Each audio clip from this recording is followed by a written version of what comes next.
Wilaya ya Muleba ni wilaya mojawapo iliyopo mkoa wa Kagera, Tanzania, yenye postcode namba 35500. Ukubwa wa eneo ni kilomita 10,739, ikiwa na jumla ya majimbo ya uchaguzi mawili, tarafa 5, kata 43, kala 135,145, vijiji 166, vitongoji 752, na ikiwa na idadi ya jumla ya wakazi 639,902, ambapo wanaume ni 317,230 na wanawake ni 322,672.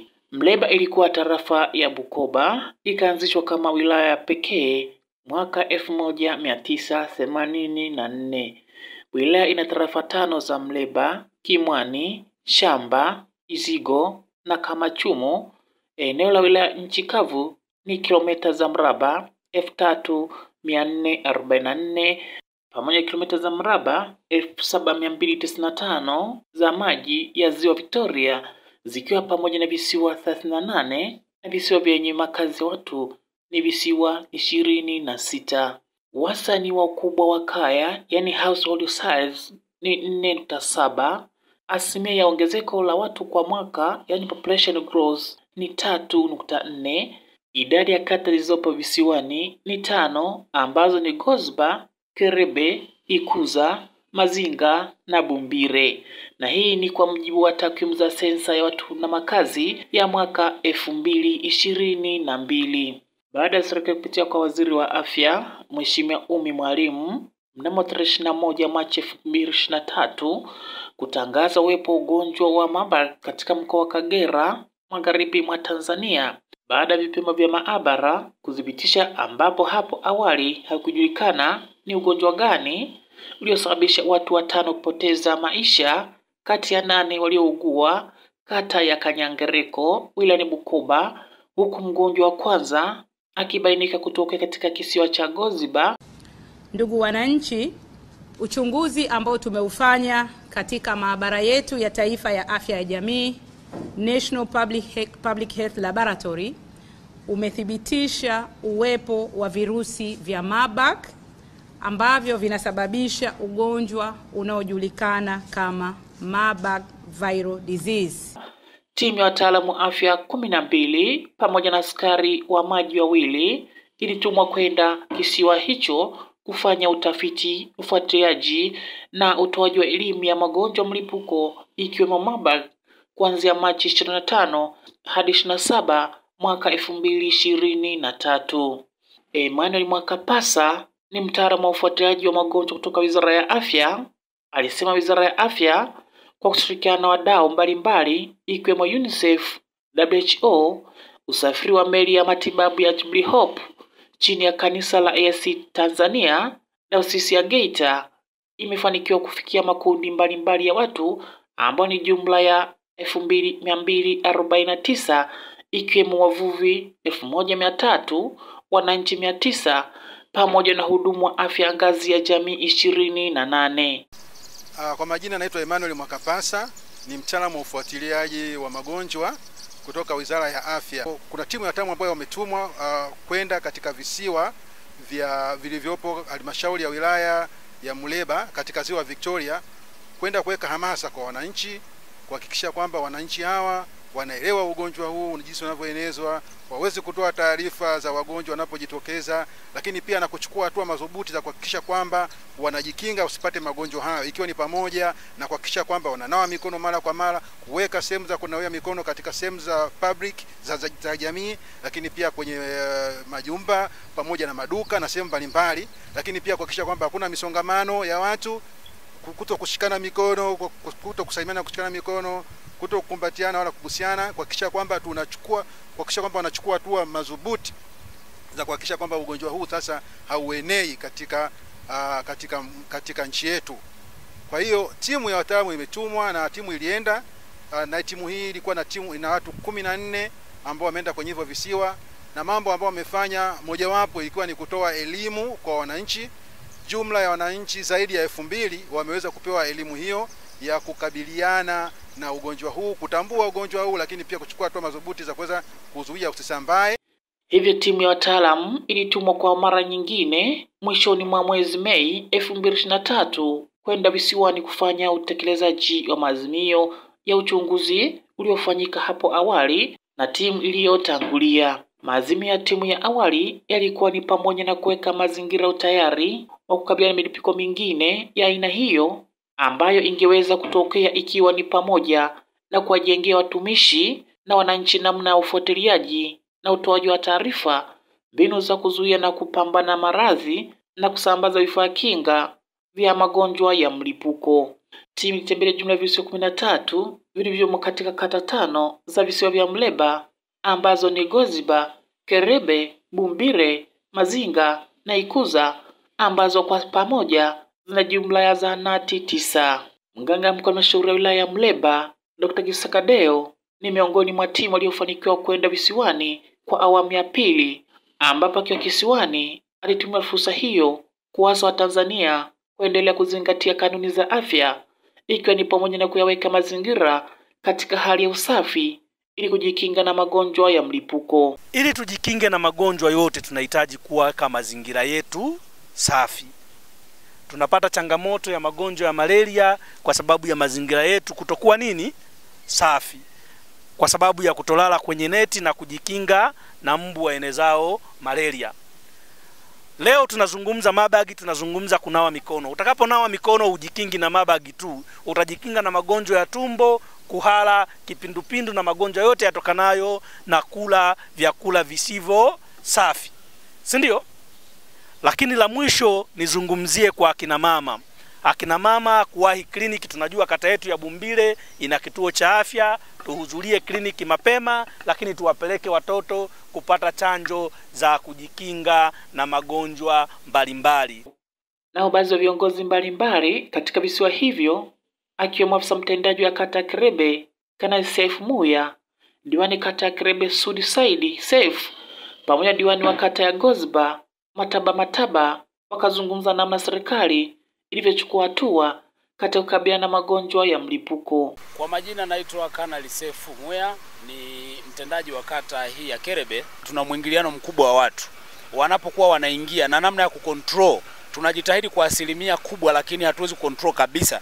Kwa hiyo wanapokuwa wanaingia, imekuwa ni mara kwa mara inapotokea jambo lolote lenye mlipuko, tumekuwa ni wahanga kwa sababu ya mwingiliano wa watu, lakini nikiri tu kwamba maelekezo ya mara kwa mara serikali imekuwa ikiyatoa, na kwa kweli Wizara ya Afya tunaipongeza kwa sababu wataalamu, mazingira yetu haya ni magumu kufikika, lakini vyombo vinafika kwa maana ya meli inafika mara kwa mara kuona kwamba tunaendeleaje, na hawajatuacha nyuma. Inaweza ikatokea mlipuko kwa maana ya maradhi mengine ambayo hayajatokea kwa muda mrefu, lakini kwa sasa imekuwa ni hii mabagi.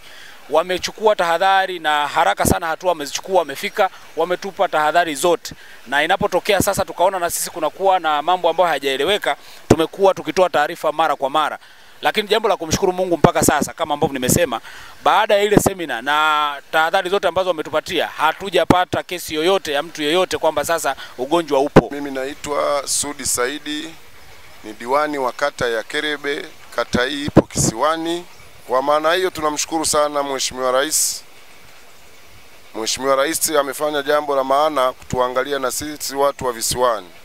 Na huku kuna mzunguko kama mnavyoona, wananchi ni wengi, population ya watu ni kubwa, lakini baada ya ugonjwa huu kujitokeza, basi tulikuwa na taharuki sana.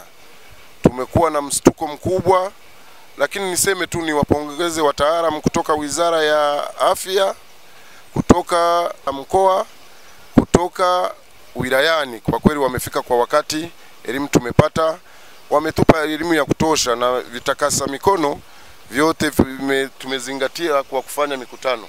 Kwa majina naitwa Mataba Nkunami Mataba, diwani kata Goziba. Waziri wetu wa afya Umi Mwalimu kwa kweli ni mama ambaye anajituma. Tumemuona tu hata kwenye mlipuko huu wa ugonjwa wa corona alivyokuwa akijituma, lakini umetokea huu ugonjwa wa Marburg, ametuma timu ya kwanza kuja hapa kisiwani. Sisi wananchi wa Goziba tuna tahadhari kubwa sana na magonjwa ya milipuko, mfano kipindupindu.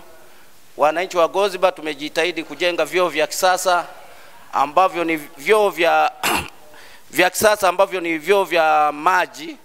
Kwa hiyo mara nyingi tunapita kwa wananchi, sisi kama viongozi tunahamasisha wananchi kuwa na vyoo vya kudumu. Waji wa mikono, kila mji hapa Goziba una ndoo ya maji tiririka. Kwa hiyo kila anayefika kwenye mji kabla ya kwenda kupata shida yake, ni lazima kwanza anapitia kwenye ndoo ya maji tiririka na nawa, basi ndipo anaelezea shida yake. Nao baadhi wananchi kutoka visiwani wakatumia fursa hiyo kuishukuru serikali kwa kuondoa hofu na taharuki na kujikita zaidi utoaji wa elimu ya afya, hali ambayo imesababisha kuzingatia kanuni za afya na kuendelea na shughuli za kila siku. Mimi naitwa Peter Steven Nkonjwa, mwenyekiti wa BMU kisiwa Nyabulo. Kitu ninachokisema tu, muendelee kuwa mnatuelimisha, kwa sababu sasa hivi kila siku mabadiliko yanaingia ya magonjwa, na yeye msichoke kuwa mnakuja tena kutuelimisha zaidi. Kwa jina naitwa Mary Josephat, mwenyeji wa hapa Nyabulo. Kweli tunashukuru kwa sababu kila wanapokuja tunapata hili somo na tuingia akilini. Kwa hiyo kama ni kuzingatia usafi, tumezingatia, maji tiririka tunaendelea vizuri tu, tunamshukuru Mungu. Naitwa Mzee Stefano Lwarangi. Nashukuru kwa ujumbe walio mliotuletea kwa ajili ya kutuelimisha mambo tutakavyoishi. Yaani sisi ni watu kwa shida sana, waga tupate msaada ya kusema mtaishi namna hii, mtaishi namna hii. Wananchi wengine wenyewe waendelee kuzingatia maneno ya wataalamu. Kwa majina naitwa Twal Hanuru, ni mkaazi wa kata Kerebe. Mwanzoni tulikuwa na taharuki na roho zetu zilikuwa zinakaa ziko juu kwa ajili ya kuogopa haya magonjwa, kwa sababu yalikuwa yamejitokeza. Istoshe watu wengi walikuwa wana taharuki ya kuweza kulipukiwa na haya magonjwa kwa sababu ulikuwa umekuja kwa kasi. Hofu imeisha kwa sasa hivi, tunaendelea na shughuli zetu kama kawaida, pia na ugonjwa umeisha na uvuvi tunaendelea kama kawaida. Mimi kwa jina naitwa Christian Lwekaza. Kisiwa kizima kinaitwa Bionzi, lakini hapa panaitwa Murumo. Mimi ninawashukuru watu wa mada na waendesha mada kwa kututembelea na kutuelewesha. Haya mambo tulikuwa tunasikia wamefika huko, wengine wako huko, lakini tulikuwa hatujafika bayana kama hapa mlipofika mkatuelimisha. Kwa hiyo tunashukuru. Kesho na kesho kutwa murudi mtuelimishe. Kwa mfano mmesema kunawa, kuwe wasafi, na makanisani naona siku hizi tunaendelea na hiyo kazi ya kunawa kila siku. Mimi kwa majina naitwa Frida Kibasa, ni tabibu, ninafanya kazi katika kituo cha Ikuza Government Dispensary. Nimepokea vifaa vyote ambavyo vinahusika na kujikinga na magonjwa ya mlipuko ikiwemo mabag. Sisi tumepokea kwa furaha na tunashukuru sana, kwa sababu hapo mwanzo tulikuwa tunakutana na changamoto, pamoja na kwamba ni kweli wagonjwa tulikuwa tunawahudumia, lakini tulikuwa tunawahudumia bila kuwa tunajiamini. Katika ufuatiliaji na utoaji wa elimu ya kujikinga na magonjwa ya mlipuko ikiwemo mabag katika maeneo mbalimbali ya visiwani, ikiwemo zahanati, kambi za wavuvi, maeneo ya shule, ni miongoni mwa taasisi muhimu zilizotembelewa, ambao katika shule ya msingi Kerebe jumla ya wanafunzi 164 na shule ya msingi Bumbire jumla ya wanafunzi 360 walifikiwa na elimu kujikinga magonjwa ya mlipuko ikiwemo mabag. Wataalamu wa afya kutoka mkoa wa Kagera akiwemo Isa Mrimi, Hilariusi Theophil pamoja na Abdilian Francis ni miongoni mwa timu ya wataalamu wa afya walioweza kufika shuleni na kutoa elimu ya kujikinga na magonjwa mlipuko ikiwa mabag, hasa umuhimu wa kunawa mikono mara kwa mara kwa maji safi na tiririka, ukitiliwa mkazo zaidi. Tunawe mikono mara kwa mara. Tukisema tunawe mikono mara kwa mara inamaanisha kwamba tuzingatie usafi. Sawa watoto wazuri? Kwa hiyo tujitahidi sana sisi tuwe wasafi, na pia tukitoka hapa tukirudi majumbani muambie wazazi wenu kwamba leo wamekuja waelimishaji, wametuomba tuwe wasafi. Magonjwa ya milipuko yapo mengi, sawa? Ukishika kinyesi, ukishika sijui nini, unaweza usiugue mabag, ukaugua hata kipindupindu. Si ndivyo ilivyo? Mazingira yetu yakiwa machafu, ni rahisi hata kupata kipindupindu. Usikiliza kutoka redio gani? Tusigusane na mtu ambaye tayari ni mwathiriwa wa ugonjwa wa Marburg. Lakini kwa kuongezea, asiguse pia aidha matapishi yake, jasho lake na vitu vingine vyovyote vile anavyo vitumia. Mgeni yoyote atakayetoka huko anakotoka, kabla hajaingia ndani au hajasalimiana naye, anawe mikono. Atanawaje mikono? Baba au mama, wekeni kibuyu mchilizi pale nje, ili anapokuja aweke kibuyu mchilizi na sabuni. Ananawa kwanza kabla ya kuingia ndani kuwasalimieni wengine au kumuona mama au baba. Sawa? Na waambie jamani, hiyo ni tuweke uwe ni utaratibu wetu wa kila wakati, hata kama ugonjwa huu utakuwa umefanyaje, umekwisha, ila tuhakikishe kwamba kila mgeni au mimi napotoka shule nitakapofika nyumbani natakiwa kunawa kabla ya kuingia wapi? Ndani. Nao baadhi ya wanafunzi kutoka shule za msingi za Kerebe pamoja na Bumbire wamesema elimu ya afya kupitia vyombo vya habari imekuwa na mchango mkubwa katika kutambua umuhimu wa kujikinga na magonjwa mlipuko ikiwemo Marburg. Naitwa Almachi Siroema Mwadrof, ni mwanafunzi wa darasa la 7 shule ya msingi Bumbire. Natoka kijiji Kabare. Milipuko ya ugonjwa wa Marburg nilisikiliza kwenye redio Mbiu Sauti ya Faraja na redio Kasbante FM. Nawaambia wajikinge na ugonjwa wa Marburg zidi magonjwa mengine mbalimbali ya mlipuko. Kwa majina naitwa Respiki Sirogasira Desderi. Hii elimu ya ugonjwa wa Marburg niliipata katika redio ya Kasbante FM. Nilielewa tujikinge zidi ya ugonjwa wa Marburg. Tusigusane na watu ambao wana virusi vya ugonjwa wa Marburg. Kwa jina naitwa Aima Alinda Majura kutokea Bitundu. Sikia katika redio ya UTV na pia nilijifunza tuwe tunajikinga katika jamii. Kwa jina naitwa Leana na Mara Adiliani. Na washukuruni sana waliokuja kutembelea kutufundisha kuhusu elimu ya ugonjwa wa Marburg.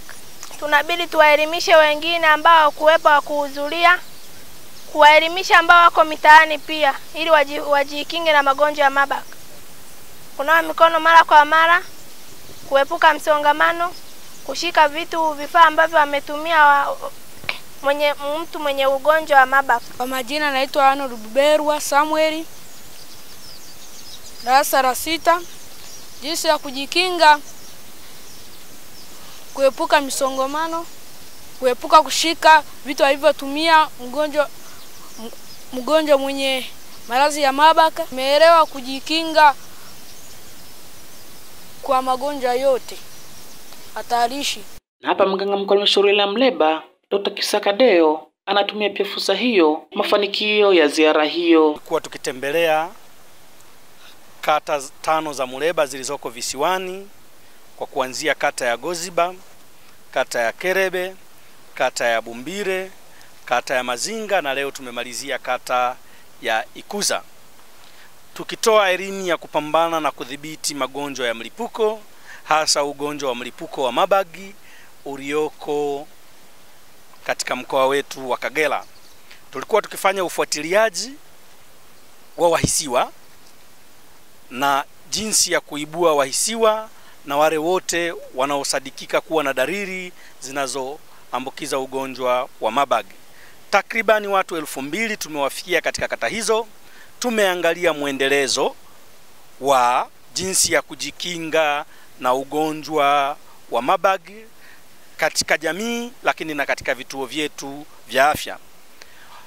Tunaishukuru serikali ya awamu ya 6 kwa jinsi ilivyotupambania wananchi wa Kagera, lakini hasa hususani maeneo ya Muleba na katika kata zetu za visiwani, hali ya upatikanaji wa bidhaa za kujikinga kwa kushirikiana na wadau ni wa kuridhisha. Marburg ni ugonjwa mkali wa wanadamu na wanyama kama vile tumbili, nyani, sokwe ambao husababishwa na virusi vya Marburg. Ugonjwa huo husababisha virusi vinavyohusianishwa na Ebola na hata dalili zake hazina tofauti kubwa na ugonjwa wa Ebola, ambao virusi hivyo vilitambuliwa mara ya kwanza katika mji wa Marburg nchini Ujerumani mnamo mwaka 1967, wakati wafanyakazi wa maabara waliambukizwa walipochungulia nyani kutoka Afrika ya Kati. Baadaye virusi hivi vilitambuliwa wakati wa mlipuko wa ugonjwa katika Jamhuri ya Kidemokrasia ya Kongo mnamo mwaka 1998 hadi mwaka 2000 Na mwezi Machi 2023 ugonjwa huu uliripotiwa nchini Tanzania kwa mara ya kwanza katika mkoa wa Kagera baada ya kuua watu 5 kata ya Kanyangereko. Ugonjwa huo huanza kwa ghafla na homa kubwa, maumivu ya kichwa, uchovu au kuhisi vibaya mwili mzima. Maumivu ya misuli ni kipengele cha kawaida. Pia dalili zingine ni kuharisha kwa maji mengi, maumivu ya tumbo na kichomi, kichefuchefu na kutapika kunaweza kuanza siku ya 3. Dalili zingine kuhara huweza kuendelea kwa wiki. Hakika serikali kwa kushirikiana na wadau mbalimbali ya kitaifa na kimataifa zimefanya juhudi kubwa kuhakikisha kuna maambukizi mapya virusi vya Marburg na Tanzania ni salama na inaendelea kuwa salama. Hadi kufikia leo tumeendelea kushuhudia kwamba ugonjwa huu unadhibitiwa kwa sababu hatujapata wagonjwa wapya. Ulikuwa na Faustin Negim, elimu ya afya kwa umma, Wizara ya Afya.